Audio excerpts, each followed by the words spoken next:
Free fair election چاہ رہے ہیں. اب وہ عدالت میں جا رہے ہیں کہ آپ کوئی ایسا امینڈمنٹ لے کر آئیں جس میں کہ آپ کا پتہ چلے کہ کون آدمی کس کو ووٹ دے رہا ہے. تو ہم ٹرانسپیرنسی کے حق میں ہیں. ہم چاہتے ہیں ہارس ٹریڈنگ نہیں ہونی چاہیے. ہم تو وکٹم ہیں کہ جب سینٹ کا الیکشن ہوا ہمارے 14 ووٹ زیادہ تھے مگر اس کے باوجود بھی ہم ہار گئے. تو شور تو ہمیں کرنا چاہیے تھا مگر چونکہ ہم پارلیمنٹیرینز رہے ہیں. I had been the former speaker of the National Assembly apart from being the Prime Minister. تو ہم یہ مطالبہ کرتے ہیں کہ جو سینکٹیٹی آف دا پارلیمنٹ ہے, جو پارلیمنٹ کا ڈومین ہے اور جو ٹرائکوٹمی آف پاور ہے اس کی رسپیکٹ ہونی چاہیے اور پارلیمنٹ کا رول کسی اور کے پاس نہیں جانا چاہیے. اور پارلیمنٹ ہی کمپیٹنٹ اتھارٹی ہے کہ وہ آئین میں امینڈمنٹ کر سکے. اور میں نے بھی اپنے دور میں 104 امینڈمنٹ کیے تھے کانسٹیٹیوشن میں اور وتھ کنسنسس کیے تھے. اگر گورنمنٹ چاہے تو وہ رابطہ کرے, اپنے حالات بہتر کرے اور تمام اپوزیشن پارٹیز کے ساتھ بات کرے اور امینڈمنٹ صرف پارلیمنٹ لا سکتی ہے, کوئی اور نہیں لا سکتا. دیکھیں ہم ریٹرننگ آفیسر پر یہ نہیں عدم اعتماد کر رہے ہیں. ہم صرف یہ کہہ رہے ہیں اگر میرے پرپوزر اور سیکنڈر نہ آتے 11 بجے اور انہوں نے رائٹنگ لکھ کے دے دیا تھا کہ آپ کے پیپر ریجیکٹ ہو جاتے میرے, اور اگر ان کے کوئی کاغذات جو شارٹ فال ہے یا آپ ٹی وی والے, آپ میڈیا والے, آپ ایک لمحے کی خبر دے رہے ہیں پورے ملک کو, پورے ورلڈ کو, تو اب یہ بتائیں کہ آپ کو پتہ تھا کہ 11 بجے ہم نے آنا ہے اور وہ بھی 11 بجے آئے ہیں. اتنے سارے وکلا ان کے آئے ہیں مگر بات کوئی نہیں کی, ٹائم مانگ کے چلے گئے ہیں.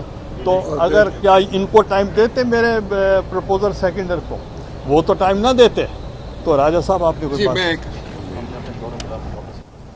دیکھیں میں اس میں یہ کہنا چاہوں گا کہ یہ جو کچھ بھی ہو رہا ہے, جس طرح گیلانی صاحب نے اور شاہد خاقان عباسی صاحب نے کہا کہ اگر فرض کریں کہ میں نہ ہوتا, وقت پہ نہ میں پہنچتا یا شاہد خاقان صاحب نہ پہنچتے تو کیا ہمیں 3 بجے کا یہ ٹائم دے دیتے؟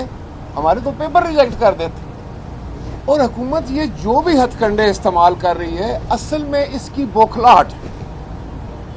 جناب یوسف رضا گیلانی صاحب کے امیدوار بننے کے بعد ان کے پسینے چھوٹ گئے, ان کو تو سمجھ ہی نہیں لگ رہی, اور یہ تواتر کے ساتھ ایسے یہ چھوٹی چھوٹی چالاکیاں اور یہ کر رہے ہیں, اور تاکہ وہ کسی طریقے سے کوئی ایسا بندوبست کریں جس سے جو ووٹر ہے اس کو کنفیوز کر دیا جائے اور ایسے حالات پیدا کیے جائیں تاکہ ان کی عزت بچے. لیکن میں یہ پورے وثوق کے ساتھ کہہ سکتا ہوں کہ نیشنل اسمبلی کے ممبران جو ہیں, دی آنریبل ممبران آف نیشنل اسمبلی, وہ میرٹ پہ فیصلہ کریں گے اور ان کے سامنے یہ سب کچھ ہو رہا ہے. اور میں سمجھتا ہوں کہ انشاءاللہ تعالی یوسف رضا گیلانی صاحب کی کامیابی جو ہے وہ یقینی ہے. بہت شکریہ. جی ایک بات میں آخر میں پی ڈی ایم کے حوالے سے کر دوں. پی ڈی ایم اس بات پر متفق ہے کہ پاکستان کے آئین میں ترمیم کا حق صرف پاکستان کی پارلیمنٹ کو ہے, کسی اور کو نہیں ہے. نہ سپریم کورٹ کو ہے, نہ الیکشن کمیشن کو ہے, نہ حکومت کو ہے. کسی چور دروازے سے آئین کو امینڈ کرنے کی کوشش کی ہم مکمل مخالفت کرتے ہیں. پاکستان کے عوام مخالفت کرتے ہیں, پاکستان کی تاریخ مخالفت کرتی ہے, اور یہ بہت بڑی زیادتی ہوگی کہ اگر کسی چور دروازے سے آئین کو امینڈ کرنے کی کوشش کی گئی. آئین آپ نے امینڈ کرنا ہے, گیلانی صاحب نے جس طرح کہا اس کا ایک طریقہ کار ہے. پارلیمنٹ میں بل لے کر آئیں, اس پر ساری پارٹیاں بیٹھتی ہیں, اس پر فیصلہ کرتی ہیں, کنسنسس سے آئین امینڈ ہوتے ہیں. اس طریقے سے آئین امینڈ نہیں ہوتے کہ آپ آرڈیننس کے ذریعے آئین امینڈ کرنے کی کوشش کریں. پی ڈی ایم اس سارے پروسیس کو جو آئین امینڈ کرنے کی کوشش ہے ریجیکٹ کرتی ہے اور اس کی مکمل مخالفت کرے گی. میں آج ہماری پی ڈی ایم کی جماعتوں نے اور جے یو آئی نے اور پاکستان پیپلز پارٹی نے ضمنی الیکشن 3 جیتے ہیں.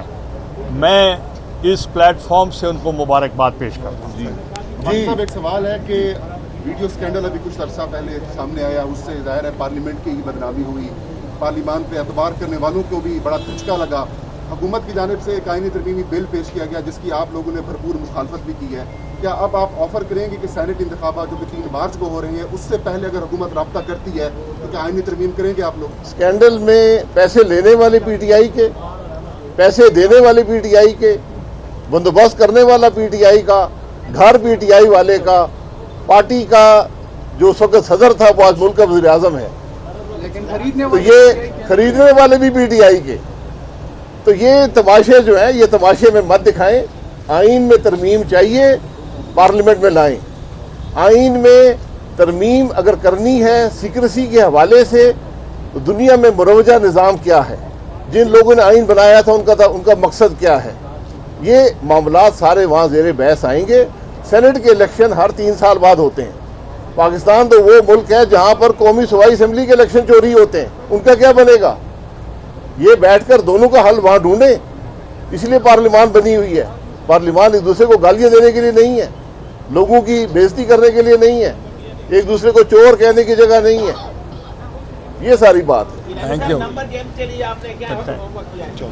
دیکھیں لوگ ضمیر کے مطابق ووٹ کریں گے انشاءاللہ. یوٹیوب پر گوگلی ٹی وی دیکھنے کے لیے youtube.com کی سرچ بار میں گوگلی ٹی وی ٹائپ کریں. گوگلی ٹی وی کے پیج پر سرخ رنگ کے سبسکرپشن والے بٹن پر کلک کرنا نہ بھولیے. یوٹیوب پر اپلوڈ ہونے والی ویڈیو سے باخبر رہنے کے لیے بیل آئیکن پر کلک کیجیے. آپ کو ہر نئی آنے والی ویڈیو کے بارے میں نوٹیفیکیشن موصول ہو جائے گا.